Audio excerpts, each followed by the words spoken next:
Hi there. Welcome to the Sober Circle channel. Enjoy this speaker tape.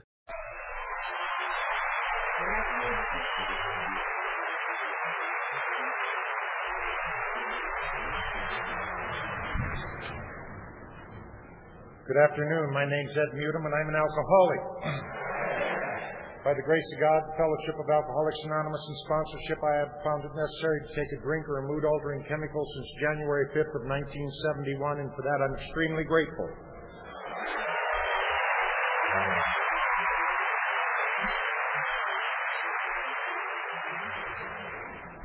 You know, I'm one of those that's blessed. I get to speak a lot of places and go a lot of places, but I don't know that I've ever been more moved than to be asked to speak here. And Joe, I want to thank you for that, and I want to thank Bob, and I want to thank the committee. Those of us who have been involved in big conventions, you have no idea of the work and dedication and frustration that goes on to put this on just so things could be convenient for you. But I also know by seeing this committee and what I've experienced here that it was out of love that they did it. Not only that, the members of Alcoholics Anonymous here, the city of Akron. I mean, I had a bus driver that said, "Oh, heck, we can take you there," and went off route and brought me where I needed to go. Well, I've decided I'm moving here next week. But everybody's just been delightful, and I am honored to be here, and I do love Alcoholics Anonymous. I do love God, and I love being sober, and I don't apologize for it. For a long time in AA, I felt like maybe I had to say something other than God, and maybe I shouldn't be too happy sober or they'll come to expect it, you know. And the longer I'm sober, the more I realize that that's the gift that God has given me. And that's the gift that I want to cherish. I want to thank the signers. I'm always moved when I see the signers. And a lot of times when I see a speaker, I'll watch the signers too, because in that interpretation it's even more moving. Their dedication to do this and their work, and I won't say supercalifragilisticexpialidocious.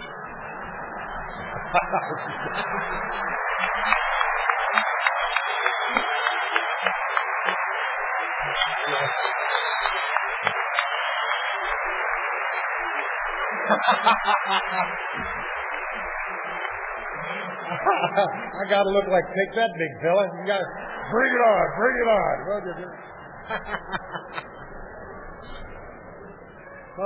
I want to thank my friend Bobby M. and his family from Cleveland. I've known Bobby for years, but we just met a month or two ago. And if you've been around AA, you know exactly what that means. It's talking about language of the heart. For those of you who don't know me, yes, I have trouble buying clothes and the weather's fine up here, okay? Get all those out of the way, and they threw in a new one here at Akron. I've never been asked how much I weighed so much in my life, so I'm going to have to incorporate that somehow. But it's always the same size person, usually saying the same two questions. And they're, first question is, how tall are you? I'm 6'10", and they go, "Oh, how tall are you?" 6'10". "Oh, do you play basketball?" I go, "No." "How tall are you?" And they go, 5'6". And I say, "Do you play miniature golf?"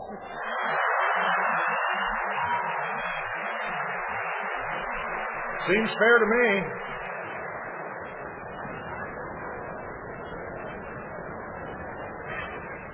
And there's just a lot of people in this room and at this convention this weekend that I love with all my heart. And I would do anything on earth for them. Because that's what Alcoholics Anonymous has done to me. Alcoholics Anonymous is language of the heart. If it gets to be language of anything else, it's not Alcoholics Anonymous. I came from a very elite group of people called white trash, and certain things were expected of us, and when you got a position in the community, you got to deliver.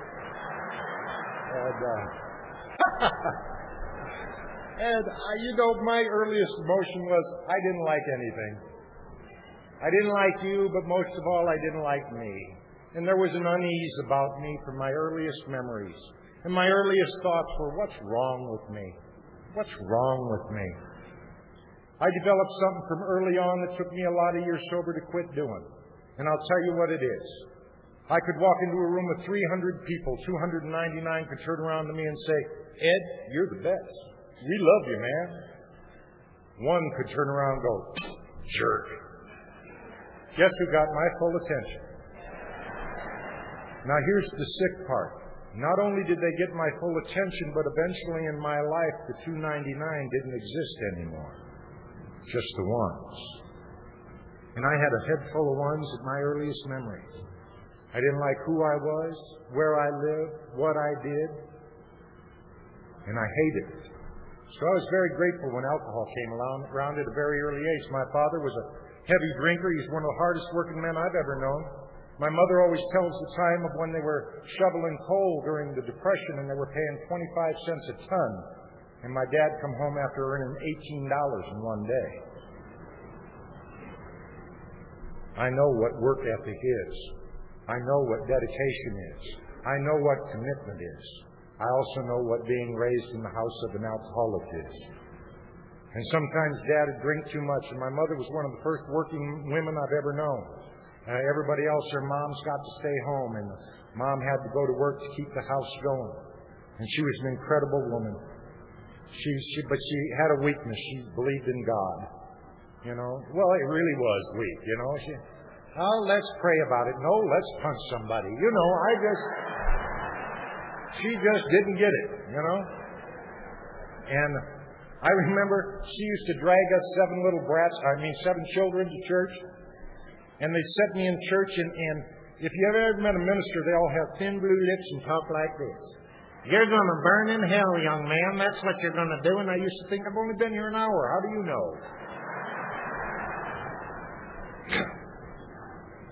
And they dragged us to church, and there was some guy sitting up front. I remember him as clear standing here today, and he's got his thin blue lips, and he's sitting there looking so solemn. And I thought, you know, I saw him in the bar last night. He was having a lot more fun. And I don't know who that is with him, but he seemed to be having a lot more fun there, too, you know. Now, I need to tell you that about my 299 to 1, because what I did for a lot of my adult life is take that as my example of organized religion. I forgot about the 299 behind them. They were probably wonderful people. But I had no place for goodness in my heart and in my head, and I didn't even know it. And the only thing that would calm the madness in my heart and mind is a few drinks. And I don't know if it took it all away, but I'll tell you one thing, it made it so it didn't matter so much.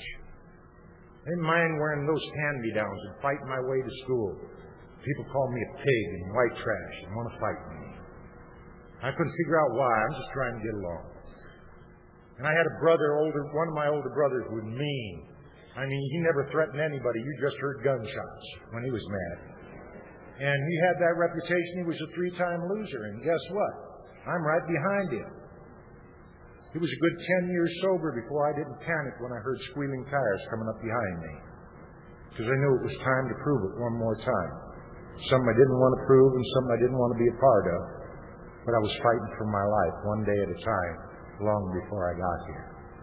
I went to my first AA meeting when I was 10 years old. I've got a brother in South Carolina, sober 44 years. He's so sober we don't let people smoke around him anymore. He's so dry, you know. And he's a wonderful guy, but he took me in my first AA meeting when I was 10, and I remember going in there, and there's some old guy up here about 30, you know. Well, my name's Fred, and I'm an alcoholic. And I thought, good for you, Fred, you know. If I ever get drunk and burn out, I may be here too. Well, I didn't know I was a prophet at that point. It was later on that it came apparent. But I thought, you know, and I share that story for one particular reason, and one particular reason only. There are people in this room today, including the speaker, who has sons or daughters or loved ones that are dying of this disease. And it's not that we don't try to carry the message, but we can't hear till we can hear, and we can't see till we can see. But we got to keep carrying the message, no matter what. And for the next 10 years, I need to tell you, I didn't think much about A&A. I didn't think, well, if I go to them meetings and walk up 12 golden steps, I'll be happy. You see, my problems were the same as yours. It was memories of what might have been, if onlys. If onlys were a biggie. When you got all that going on in your head, you need to calm it. Drinking was not my problem. Staying sober and all those voices in my head were the problem. I mean, it'd make me crazy. And then they started telling me, if you drink, you're going to die. And that's a vicious lie, because I was counting on them. You see, where you come from, I come from, dying's a break.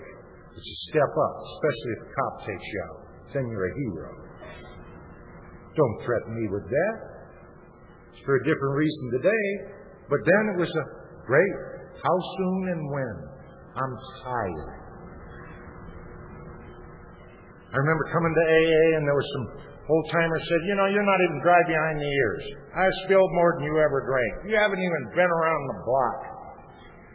You know, when I got sober, I was 20 years old. I had felony record as long as both arms. I'd been married and divorced, turned psychotic, neurotic, insanely blind, hopelessly addicted to drugs, committed to the Iowa State Mental Institution, and had several warrants out for me, and they say, you haven't even been around the block yet. And I thought, how big is this block? Because if it gets much bigger, somebody else is going to have to finish it up for me.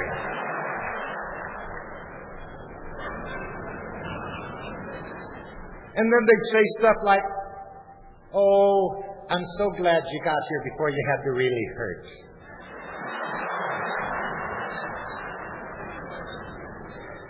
You know, would any of us here, if we had experienced cancer, go into a cancer patient's room who happened to be under 20 or 14 or 15, would we go into that room and say, I came closer to dying than you are? Wouldn't that be cruel? What's the difference? How old do you have to be to die of this disease?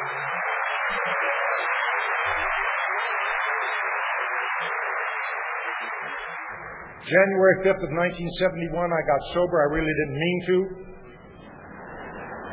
It wasn't in my day planner. I probably would have had a better time if I knew I was coming, you know, but I was in a wreck like I'd been in a wreck hundreds of times. Laying in the middle of the street, and it was 18 below zero. And I was pretending like I was knocked out. I'm not sure why. It seemed like a good idea at the time. And I heard the police came up and they said, that's mute him, don't touch him, he's the scum of the earth. And you see, I'm a cop fighter. When I see a badge, I swing. If you're a crossing guard, I may punch you, you know. And these guys came up and said that to me. You know what happened? An amazing thing happened. I agreed. I don't know why that night, that somehow it was perfectly clear that I wasn't there because of where or who raised me. I was there because of my own actions and a disease called alcoholism.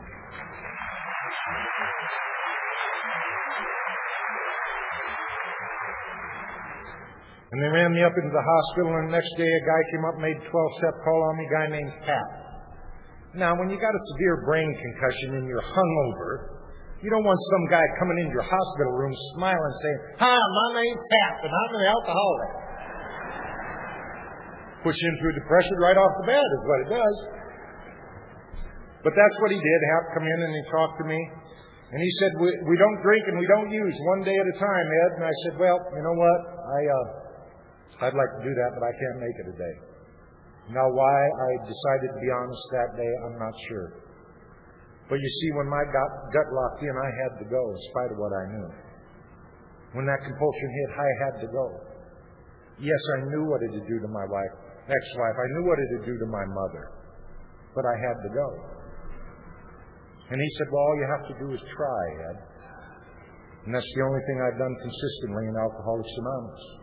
One day at a time since that day to this is try. Some days I try real well. Some days just barely. But I try. Because this is not about my will, it's about God's grace. And I believe it's here for each and every one of us if we'll just keep our hands off the business. And that's tough, you know. That's tough. I remember going to A&A.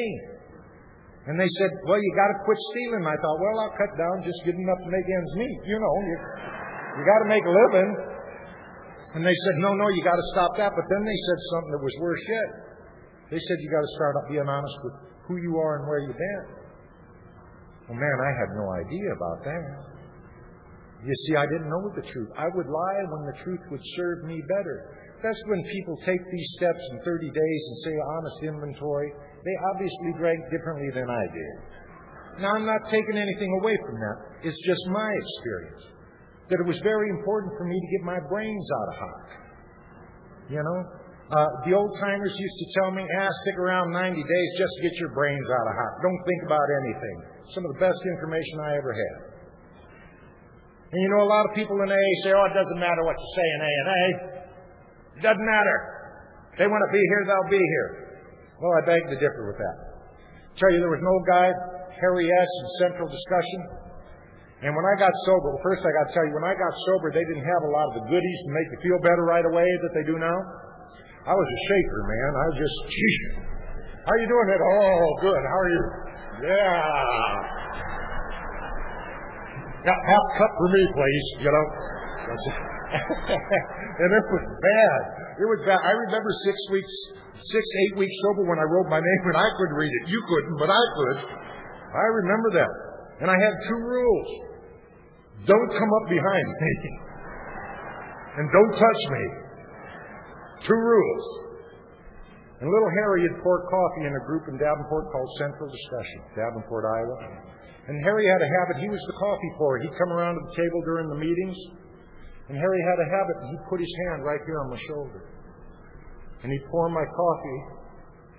And for some reason, everything was okay for a minute. I didn't get it. But I could breathe deeply. The voices stopped. The war in my gut stopped. Everything stopped, and Harry poured my coffee. And he'd pour it slow. And then he'd go, and I'd drink my coffee just as fast as I could. How can I tell Harry, how'd you know I needed the human touch? I just needed somebody to touch me without wanting something or me thinking they want something. Just to be touched in a kind way. Harry saved my life. My only regret is I never told Harry, thanks for pouring coffee. Thanks for touching my heart. And there was another guy, Jimmy, out in California, Jim R., from Malibu. And Jimmy used to talk like this. He was from Malibu, but he was from Texas originally. He used to talk like this. He was a rapid fire guy. He kind of give you 3 talks in one. You know what I mean? And he'd be talking. He said, one time I asked for some psychologist why I rub my hands like this when I talk. He told me I smacked him right in the mouth. That's what I did. And that was Jimmy. And I loved Liz last night when she talked about depression, sober. I'm one of those who are hexed with working the steps, and it seems to help me through it. I know that upsets people. Pray for me. And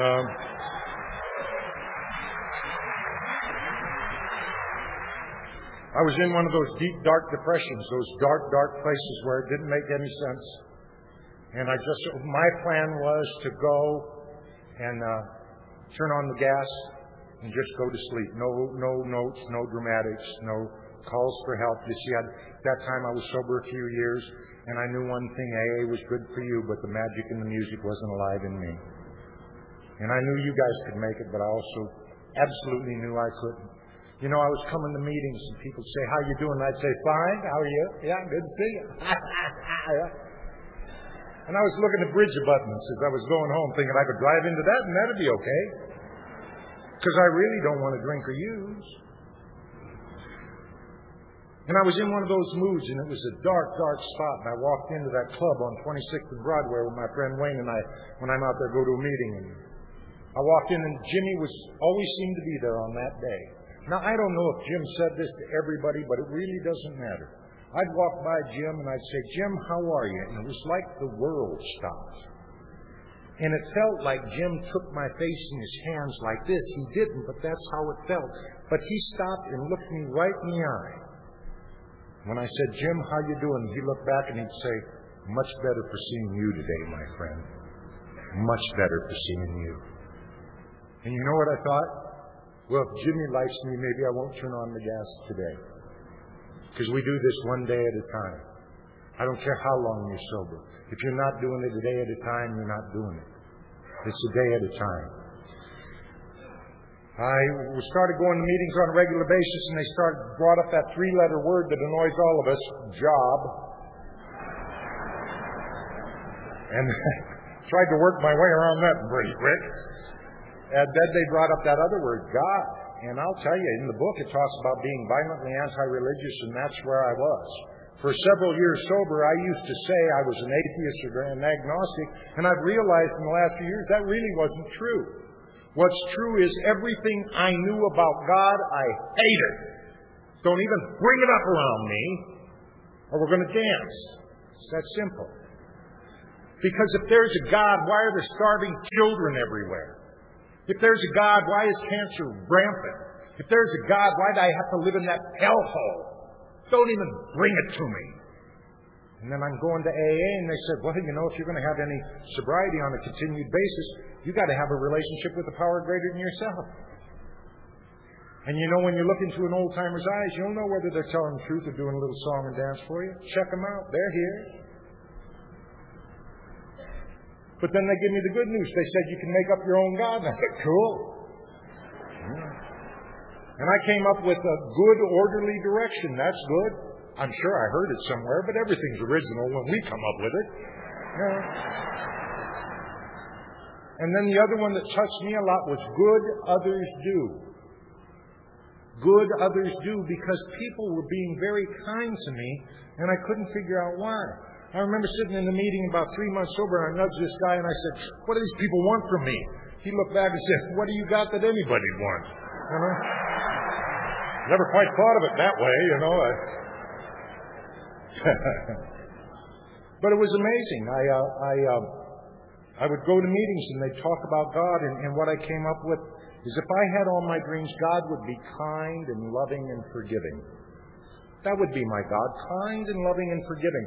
You know, I brought that up, and they didn't seem upset about it at all. You know? Another original idea that someone else has taken on, you know. But it was a concept. I'd run into a group of people who didn't care where I'd been or what I had done. The thing I love about Alcoholics Anonymous as much as anything is we all have hearts here, but we have no faces. We all have hearts here, but we have no jobs. We all have hearts here, but we're not different people. We're all one. We're all God's kids. And I'd never been in a place like that before.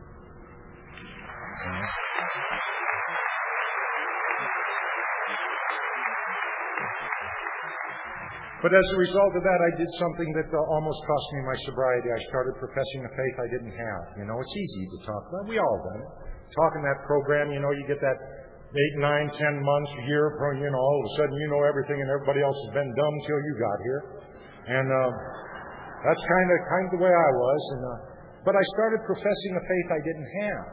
I heard these old-timers talk about God and the program and what working these steps had done in their life, and I could see they were telling the truth, so I started parroting what they said.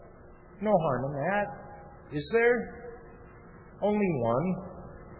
If you don't have a faith, when you need it, you won't have a faith. You'll have other people's words. I was sober a little over a year, and my father asked me to come over for dinner. Now, that may not be unusual for you, but it's terribly unusual for me. Because when Dad asked me over for supper, I'm in trouble. And I just, like I said, just had a year sober, and I'd been hanging around A&A, going to meetings and keeping busy. Sponsorship wasn't strong in our area then, so it was kind of winging it and talk about God's grace. And I just did the best I could, and when I would go to meetings, they say, suit up and show up, bring a new attitude into old situations. Well, I hadn't been to Mom and Dad's house for dinner since I'd been sober, and I can't go into that old situation with my head the same. Now, theirs may be, because they're going to remember me the way I was last time they saw me. They can't remember me any other way. That's their reference, just like our references, especially if you collect ones, like my family tended to do. But I showed up for that meal, and I went in there, and about halfway through dinner, Dad said, boy, and I thought, oh, here it comes. He said, just wanted to tell you I'm proud of you. And I'll tell you something. Walking into the dinner that night, if you had hooked a lie detector to me and asked me if I cared what that old man thought about me, I would have said no, and the lie detector would have said true. And when he told me how proud I was, it was another instance in Alcoholics Anonymous. By the grace of God, I found out how wrong I'd really been. That him looking at me with the pride of a father, saying he was proud of me, was more than I'd ever wished for. You see, when I got sober, they said, wish for things. That wouldn't even made the list. It's too impossible. And I went to a meeting, and later that night, my mother called me, and she was crying and hysterical and said, Ed, come home quick. And I said, what's wrong, Mom? She said, Dad went across the street to get himself a beer and me a bottle of pop, and now they're carrying bodies out. I don't know what's going on. And it was one of those nights, you ever have those ice storms where a quarter-inch ice and everything out here? And it was a bad night, and I was driving across thinking, well, I'm in A&A now, and I know God. Nothing bad can happen to me. And as I drove up to that old drinking spot where I'd spent many a night, I saw more policemen than I'd ever seen, ever. It's funny how those cops had shaped up that year I was sober. If you're new, a little clue I have no idea of, if you don't hit them, they usually won't lock you up. Just thought I'd pass that on. It isn't in the big book, but it's helpful, you know.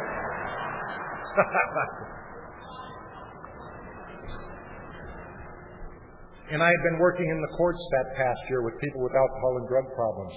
And I walked in, and there was, like I said, officers everywhere. And I looked down the bar, and I saw that pool of blood with my father's glasses all mangled up in it. And I kind of knew it wasn't good news. And the officer said, Ed, what are you doing here? And I said, my dad was in here. What's going on? He said, oh, my God, Ed. He said, we don't know. All we know is somebody came in the bar and opened fire. Shot everybody. And I got in my car and I went up to the hospital. And there was a lieutenant up there who hadn't forgotten my past. And he was very unkind, very vulgar. And he said, what are you doing up here? And I told him, and he said, I've already identified everybody. Get your behind out of here before we bust you. And an AA miracle happened because I just left. You see, you'd given me freedom. A year and a half before that, I would have had to make him remember who I was. Don't you ever talk to me that way. But I said, okay, and I left. I went home and we searched the streets for 8 hours. Called the officer that spent the last 5 years of my drinking trying to put me away. And he fed me information because he knew I was sober. By the example you taught me to set. By suiting up and showing up. By acting better than I do feel. That AA isn't a place where we come and display our character defects. This is a place where we come and change. And we got to take the change out there. You know, too often we get it mixed up. We come to AA and act like we're doing just fine and we're goofy out there. This is the place to be goofy. Find the answers so we can be better out there.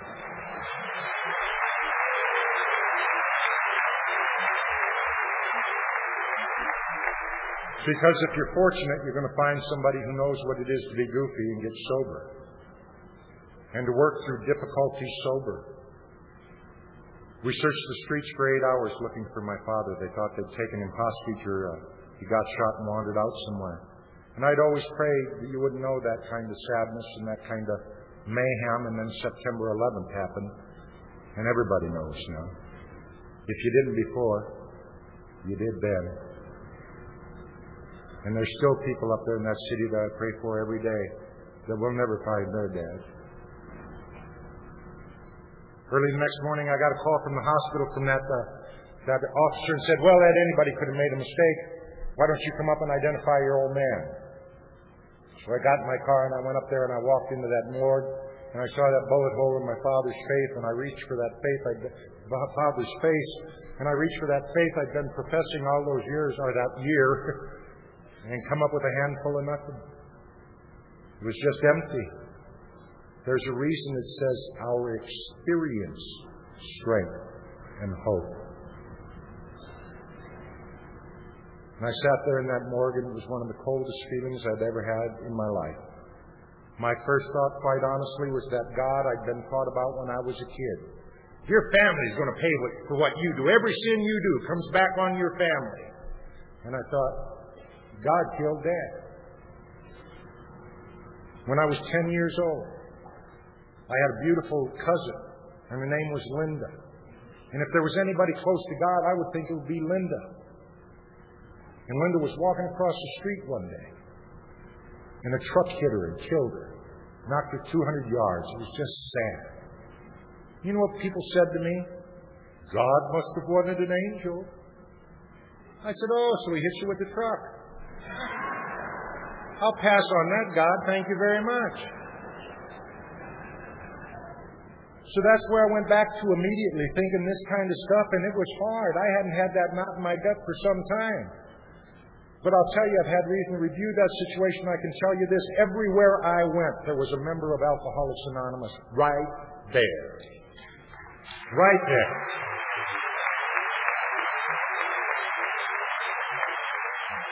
And any of us who've ever been through difficulty sober has experienced, if you've been a member of Alcoholics Anonymous for more than 6 seconds, we know how to love here. We take care of our own here.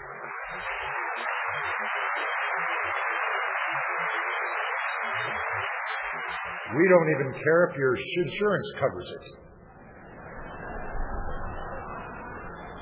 Not to be mean or anything.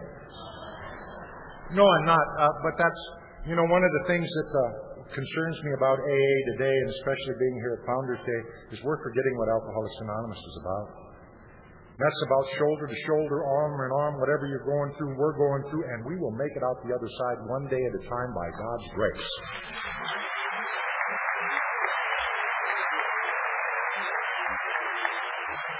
There's too many people going too many different directions because they want to be terminally unique for one particular reason or the other. And I'm not for it. I get the chance to talk in prisons a lot.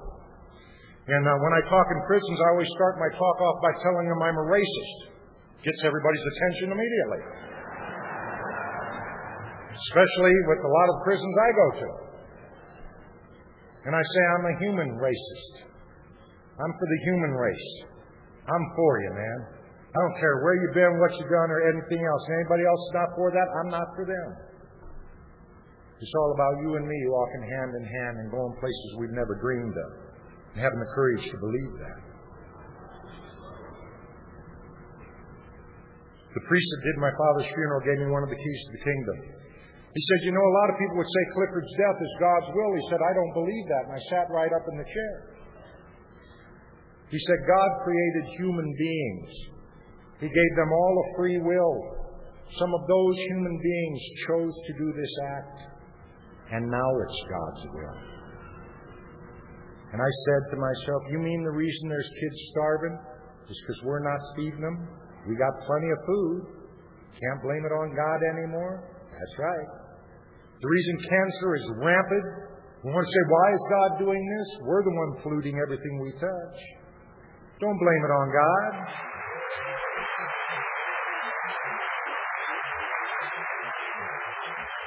Because I believe this today with all my heart. If it isn't good, it isn't God. Period. If it isn't good, it isn't God. I was called to testify at that murder trial, and I remember sitting in that courtroom, sitting across from that guy, and he thought he was pretty tough, Gangbangers usually do. And I thought, give me 5 minutes with him. We'll see how tough he is. In fact, bring all 5 of the guys in. We'll see how tough all of them are. But you know what? I'd hung around you too long. You said the way I behave is important. That I need to set an example. That I might be the only example of Alcoholics Anonymous anybody ever sees. So what I did is I went in and I testified in court, and I simply answered the questions they asked me, and I left. There was one time in there, if you've ever had anybody murdered and you come up from where I come up with, you got to deal with the murder thing. You got to deal with the homicide and the eye for the eye and that pull that's strong. That's strong. It's what everybody always told me. And then this thing of live and let live in AA, and it's tough. And I sat down to talk to a few people about it, and they got up and walked away. Said, I thought you had a good program. Let me tell you something. If you can talk about that crap sober, you're working a hell of a program. And you need to be here and walk through it.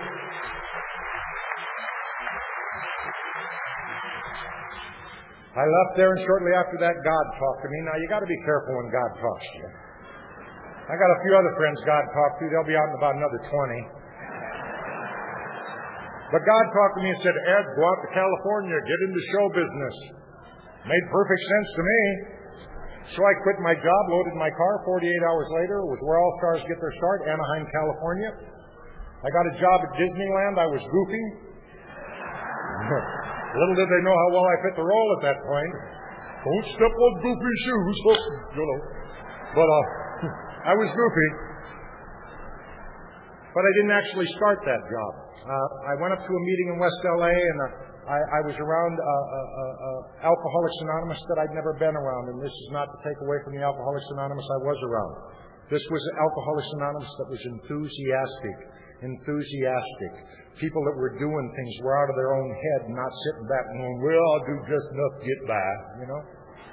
And I'm used to, you know, once a year you flip Fred a chip and he goes on home. You know, happy birthday, Fred. See you next year.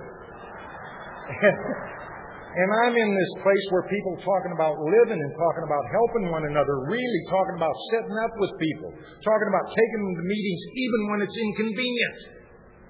And it just amazed me. And there was this guy standing there, and I said, excuse me, would you be my sponsor? He said, no. I said, why not? He said, anybody I sponsor has to look up to me. I thought, good, Paul jokes, that's what I need, you know. A few minutes later, he shook my hand and said, you agreed to do a few things. I'll be your sponsor. My name's Clancy.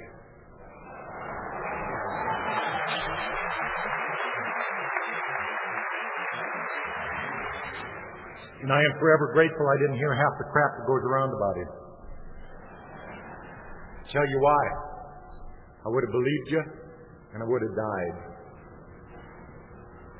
You're that important to me as members of AA. I would have believed you, and I would have died. Because for some reason, just like Bill could talk to Bob, Clancy could talk to me. Now, no comparison as far as stature, but I mean, he's the one that made sense to me. And I make it my business not to put down any individual or group in Alcoholics Anonymous. I may not like them, but who cares? I want you to have the dignity of your own choice. I want you to have the ability to go and do what you need to do. And yes, my door is always open. But I want you to go there knowing that there's no hierarchy in AA that way. That the minute you think you can work somebody else's program, especially somebody who's helped more people by accident than you have on purpose, you might want to look at the humility section in Alcoholics Anonymous.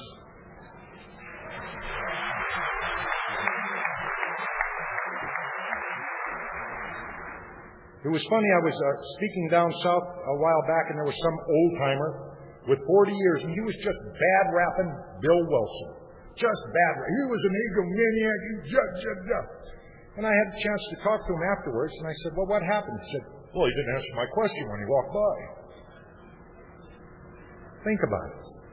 Bad-rapping a guy. You know what impresses me? We drove here today, drove by the Mayflower Hotel, right? Are you going to go see that? You're going to see it? You know what the Mayflower Hotel is, right? It's where Bill dropped that nickel and called Bob. Do you understand that every one of us lives were in his hand in that decision? If he'd walked the other way, if he hadn't dropped the nickel, we wouldn't be here.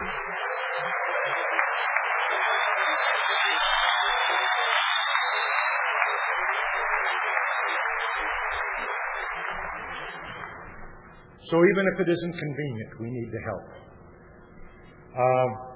I started working the steps of Alcoholics Anonymous. He told me to read the book and read the black and white. Nothing in between. And that annoyed me. And he said, you can't go to discussion meetings. And I said, why? He said, because you won't listen.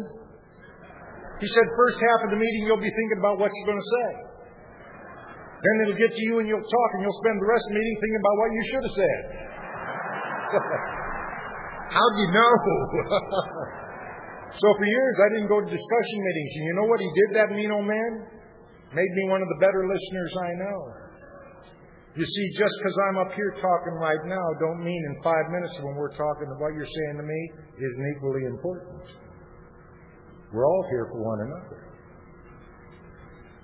I remember he told me I had to act better than I think. He told me they don't lock you up for how you think, they lock you up for how you act. I don't care what you think, watch how you act. And at that time, I got a job as a bellhop down in Santa Monica, and I had a nice little coat that fit real well.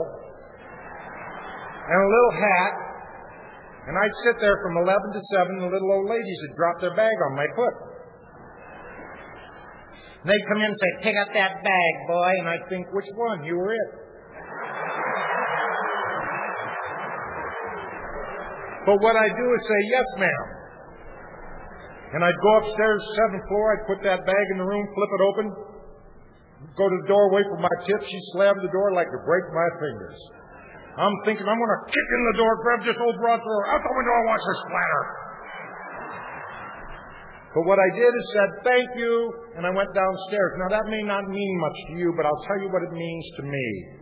It's called freedom from the bondage of self.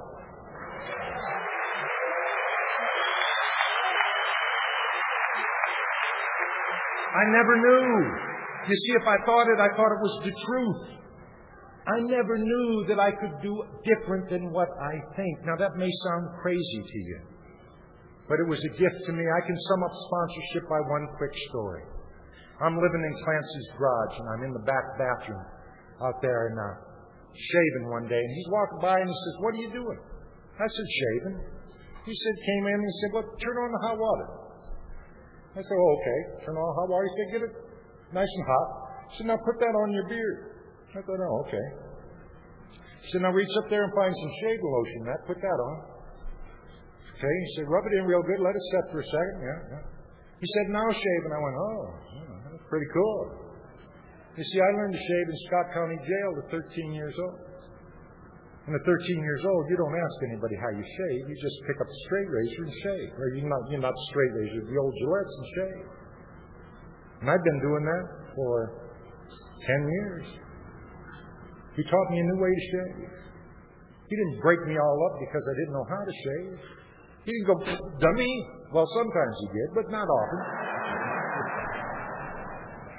And the description was accurate, I might say. But he helped me be a better who I wanted to be. He told me to look people in the eye and talk to them. He taught me things like never be late for an AA commitment, ever. And I remember one time I was supposed to go with him somewhere at 6:30, and I got there at 6:31, and all I smelled was exhaust fumes, you know. I thought, well, that's kind of odd. And I called him the next day. I said, "Where were you?" He said, "You weren't there at 6:30. And I said, "Well, I got there at 6:31. He said, "What if I was a newcomer? Didn't want to go to AA anyway." And they said, "See, they didn't even show up." So when you tell somebody you're going to do something, you do it. It's called integrity.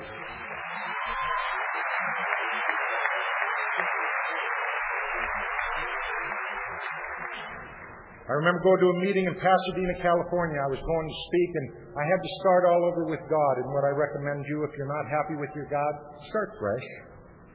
Start new. Don't profess a faith you don't have. If your life can't depend on it, don't be lying. It's okay. My first honest prayer ever was, "God, I don't know if you're there or not. I sure hope so." It was truth. I didn't know. God, it was a nice idea, but I didn't know. And I'd started all over with God. I was going to Pasadena.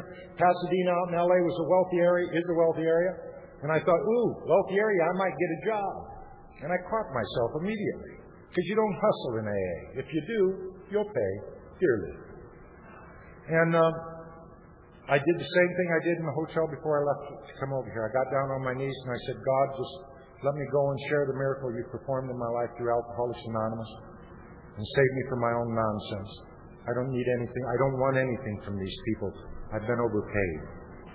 And I went and talked, and I got done talking, and a guy came up to me afterwards and said, "This makes no sense to me. We want to offer you a job." I said, "It makes perfect sense to me. Go ahead." You know.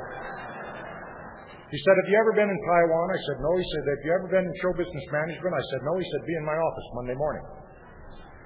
Monday morning, I went into his office, met with this guy. Thursday, I was lifting out of LAX on China Airlines.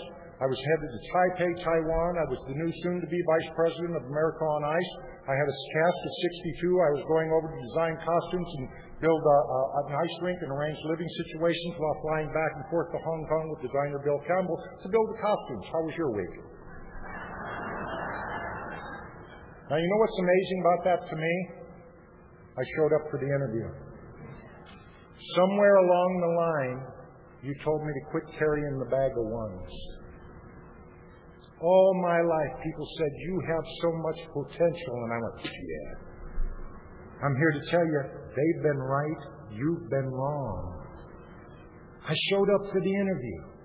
I had no qualifications for that job whatsoever except by God's grace, and I decided to walk toward it.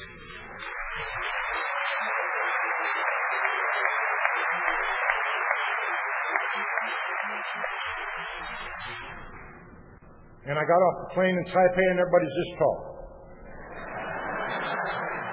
And they're looking at me like I'm looking at them, you know. And I know it's just a matter of time before they pull that rope out and tie me down.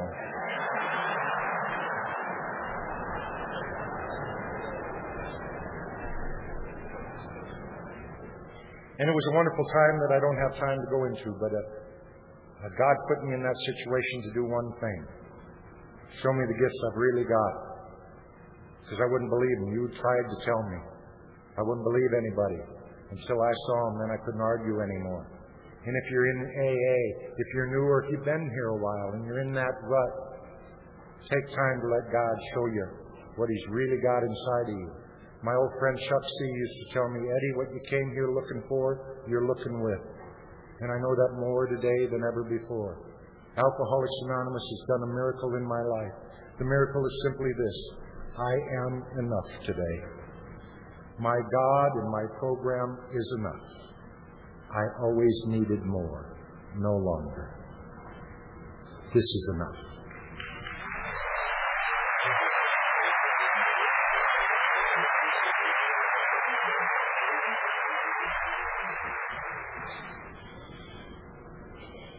Was over there a few months. A guy walked by me and said, you know, you'd be an excellent manager for the Harlem Globetrotters. And I went, yeah, sure.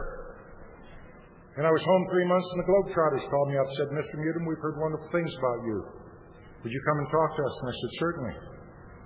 And I suited up and I showed up. Didn't bring my bag of ones.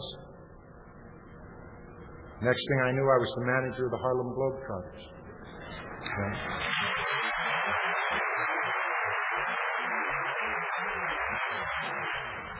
Believe me, I don't tell you that out of ego. I tell you that out of God's grace. Because there is no logic on earth that I know of that can get me laying in the middle of the street in 6th and LeClaire in Davenport, Iowa, to manager the Harlem Globetrotters with a 7th grade education, other than God.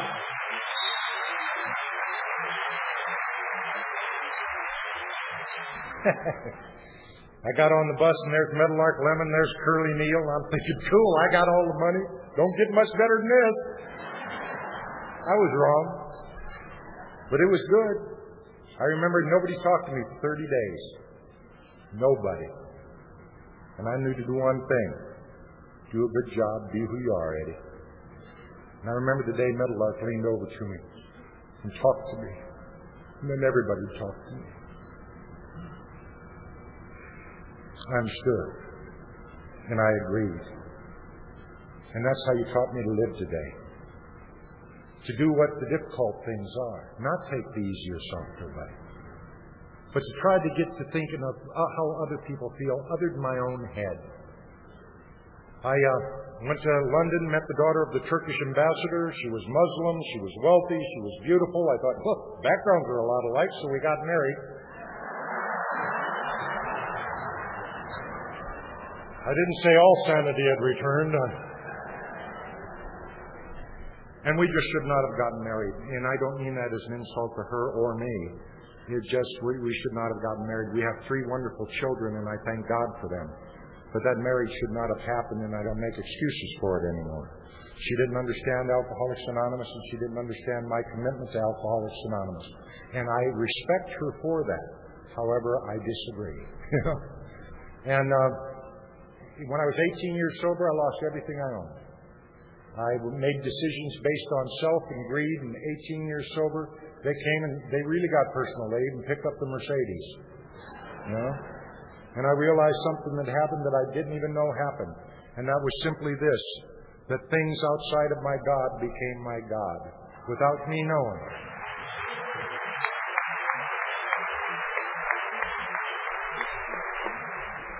It was who I'd worked for and who I'd become and what I have done. I'll tell you something quite honestly. I wouldn't even tell you the story about the Globetrotters except for one thing.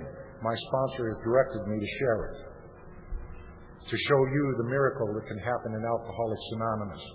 That's been a long time ago, and it's a wonderful time, and I still have some wonderful friends as a result of that. But I share it so you know that if that can happen to me, whatever your dream is can happen to you. Dare to dream again. That's what Alcoholics Anonymous is about. To me, it isn't just about getting sober. Yeah, I've been sober. It's about wanting to be sober, enjoying to be sober, and helping other people to get sober. And thanking God instead of thinking we got anything to do with it, you know.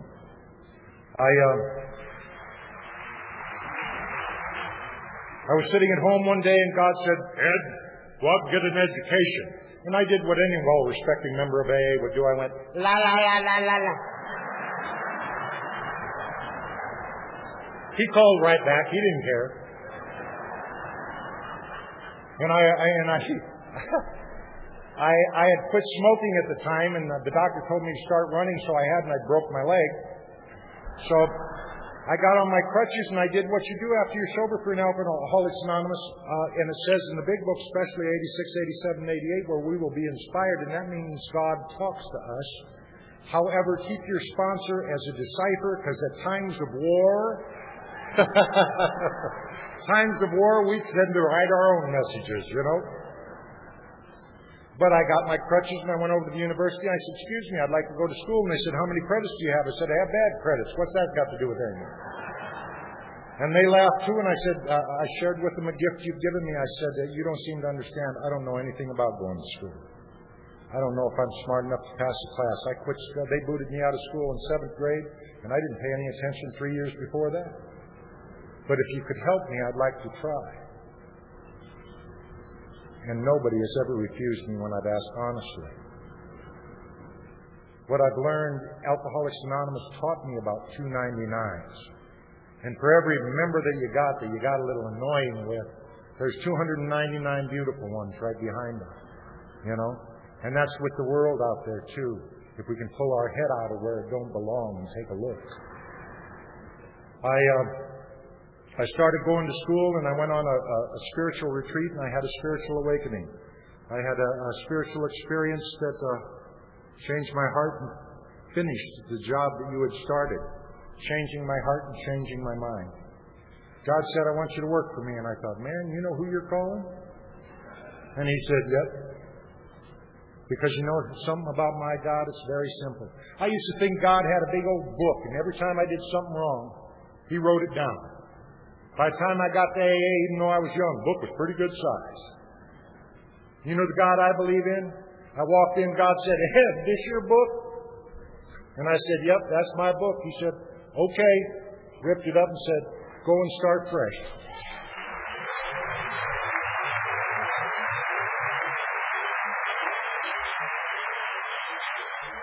You taught me that here. You called it one day at a time.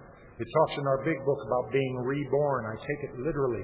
Every single day when I get up and take a shower, I wash away the sins of the world.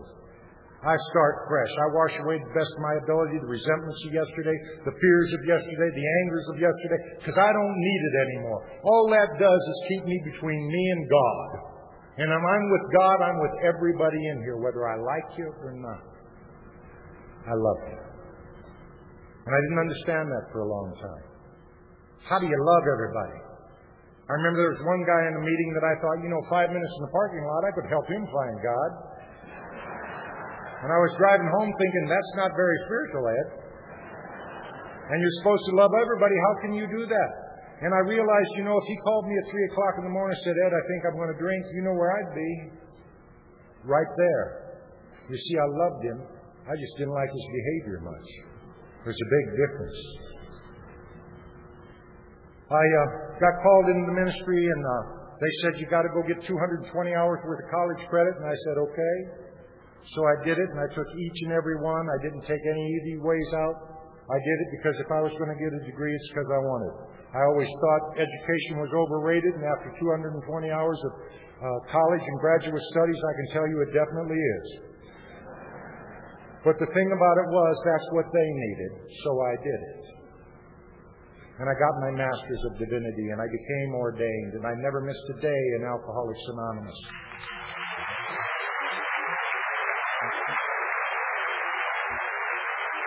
Never let us forget that this is the place where the doctors, the psychiatrists, and the clergy come to get sober. This is where God is.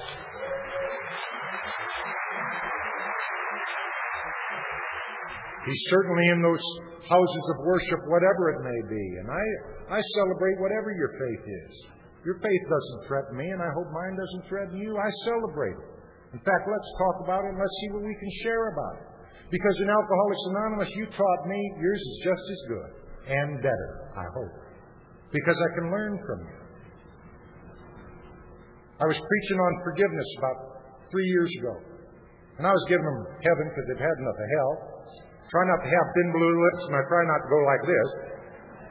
And I'm preaching on this forgiveness, and I stop right in the middle of my talk, and I realize, I hadn't forgiven the guys that killed my father. Well, I'd forgiven them, but I hadn't told them. Well, what's that? That's chump change is what that is. That's half a step. It's going to them and making amends. Just because I did it in my head doesn't mean anything. And I stopped and I said, I make a covenant with you that I'll go and I'll seek these people out and I will make sure they know they're forgiven. And I won't preach on forgiveness till I do. 2.5 weeks later, one of the guys' sentence was overturned. I didn't even know he had an appeal. How good does AA work? Honest to God, I couldn't remember their names. I couldn't remember the names of the guys who murdered my father. Couldn't. This works. And the press came to me and they said, they should overturn the sentence. They said, retry him or let him go right now. What do you want us to do? Or what do you think they should do? And I said, it's time to heal. It's time to start fresh. And they said, he's been in there since he's 17. He doesn't know how to work. How's he going to live? How's he going to support himself? I said, he can come live with me if he wants. And people were taken back by that. Well, you let me in your house. I knew what I was capable of. How dare I not open my home to him? And as God would have it, a few weeks later, I was able to walk down that prison I swore I'd never go back into because my brother spent a lot of time there, and I knew I was going to be dead rather than go there. And I'm walking down that hall, and I walk into a room, and I see a man I haven't seen in 28 years. The last time I saw him, he was sitting in the courtroom, and I wanted 5 minutes with him. And I stuck out my hand, I said, Sherman, my name's Reverend Ed Mutum, and I'm here to tell you that I forgive you and I love you, and that God loves you. And if there's anything in my life I can do, if there's anything I can do, anything ever in my life I can do to make your life better, let me give it to you. And Sherman looked in my eyes and he saw the eyes of an old-timer. He didn't quite get it, but he knew I was telling the truth. No more axes to grind. It's time to heal. And we stayed 2.5 hours and we ended with a prayer. And they decided to retry him, and I went down to the county attorney and I asked for mercy for my friend. Because we had become friends. I didn't expect that. Wasn't even a thought. I just needed to know I needed to tell him. And I went down to that county attorney, and because of how you taught me to act in his courtrooms and in Alcoholics Anonymous and in essence in society, he agreed to let him plead to a lesser charge and let him come home instead of spend the rest of his life in prison. About 1.5 years ago, I got to go to prison, and they'd only release him to my custody. And I picked my friend up, and I had to tell him, it's okay for you to open that door now. You can do it. And I went and ordered a meal in a restaurant, and he didn't know how to order. It was just hold out the tray. And I went and I bought him clothes as you had bought me clothes. And we figured out his size because I didn't know mine either, just because I was too big and I could never afford the right size. And I got to give my friend what you had given me, unconditional love. And he goofed up and he went back. And my heart was broken, but we all know in Alcoholics Anonymous, just like lifers, it's tough out here, man. He isn't an alcoholic. He isn't all this. He just was in the wrong place at the wrong time. When people started shooting, he paid 30 years of his life for it. And we whine because we get laid off. And he called me a couple months ago. I hadn't talked to him in a few months. And he said, in March, I'm coming home. And he said, I want to apologize to you and I want to talk to you about maybe you could help me find a place to live. And I said, Sherman, because when he came home the first time, he was in a halfway house. I said, you can come live with me. I told you that. So I went and I picked my friend up again. And he's discharged this time. There's no heat on him. And I don't know if he's going to make it or not. I'm doing a good job of letting him do what he's got to do. He don't owe me nothing. You see, I'm just paying back what you've given me. But I'd ask you to remember my friend Sherman in your prayers, because he's a good man. He's a bright man. He's articulate. And he could help a lot of people. But the one thing he's got to find is what you and I find, and some of us take for granted sometimes. And that's a new way of life, literally. We don't care where you've been. We're glad you're here. I know there are people here from all over the world. Welcome to Akron. This is the place that changed my heart and my mind, and I promise you it'll change yours forever, one day at a time. Thank you.